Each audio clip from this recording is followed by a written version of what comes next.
Big timers, I'm back and I got big news for you. Now, this weekend, we had the newly crowned 168-pound super middleweight world champion Canelo Alvarez beat Caleb Plant by 11th round KO. I had it going, I bet money on this going past 9 rounds, and it did. But Caleb Plant looked really good in this fight. I mean, he looked really good in this fight.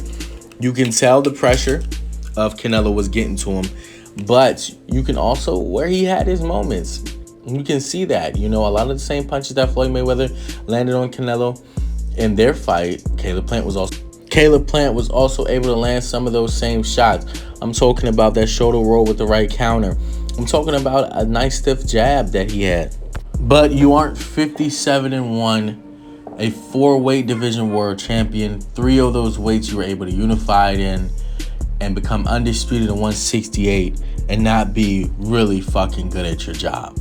Canelo Alvarez was able to slip that jab, put consistent pressure on Caleb Plant. And let's face it, Canelo, he has a mounds of experience, has seen Caleb Plant's fighting style before. Like I said in my previous videos, he's seen this style before.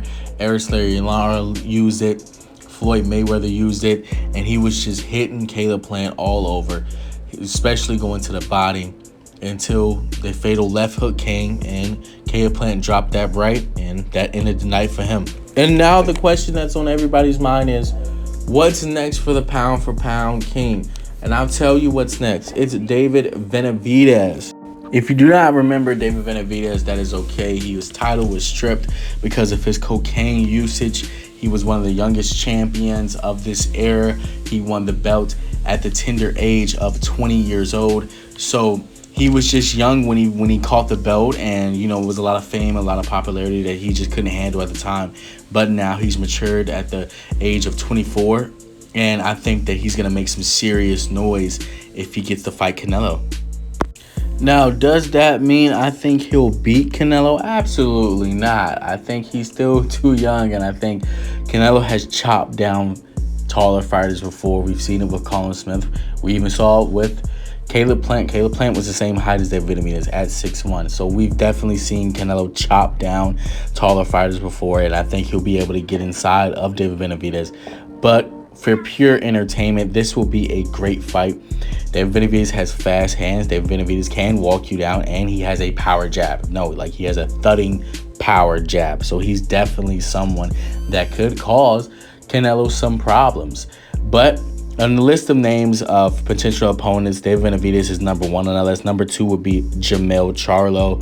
Number 3 probably would be Triple G. Number 4, Artur Beterbiev. And number 5, probably Dimitri Bivol. And I think all of those fights would be great fights, but David Benavidez does top the list. Now, getting off of this Canelo train, let's talk about the upcoming fight this Saturday. Gabriel Rosado versus Jamie Maguiuna. Oh my God, I cannot talk enough about this fight. This fight is going to be crazy. Gabriel Rosado coming off of that electric knockout, and Jamie Maguiuna coming off of a win of his own. This is going to be electric because these are both warriors. Let's sit up here and talk about it. Maguiuna doesn't believe in defense. He believes in ass whoopings, beating the shit out of you, using his offense as defense. And Gabriel Rosado is definitely there to be hit, but his boxing has improved substantially. He boxed the brakes off of Daniel Jacobs and slept his last opponent cold after being knocked down. So I could possibly see Gabriel Rosado, especially with the training of, as you can see, Freddie Roach in his corner, outboxing the shit out of Maguiuna. But I can also see Maguiuna putting Gabriel Rosado in a coma, knocking him the fuck out.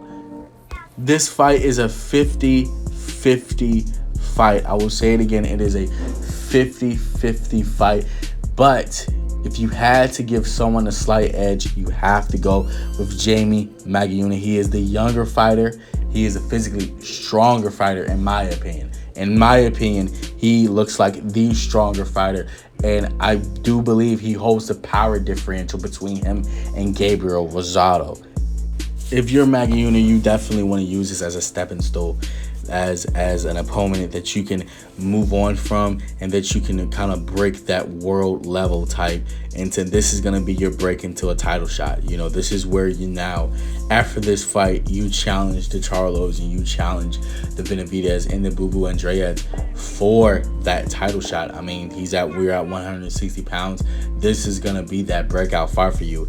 It can either be a fight where you do really good or you get your ass whooped. I mean, this is that type of fight, and Maggie definitely has all the tools to beat Gabriel Rosado. All right, guys, if you enjoyed this video, please like, comment, share, and subscribe. I would definitely be posting more on this channel. Remember, the Gabriel Rosado and Jamie fight is on Saturday. I will definitely have another YouTube video posted of my predictions and what I'm betting with on this fight. All right, guys. Están haciendo con plástico muy chingón, güey, muy chingón. Y es importante que las manos las van a traer aquí en todo momento, mira. Para acá, para abajo, 2 golpes. 1, 2, para abajo. Eso, para abajo. 3 golpes. 3 golpes. 3 golpes. Sorry, I'm never coming home, I'ma stay for good. They hang the phone up and proceed to lay the wood. I came fast like 911 in white neighborhoods. Ain't got no shame about it. She think I'm spoiled.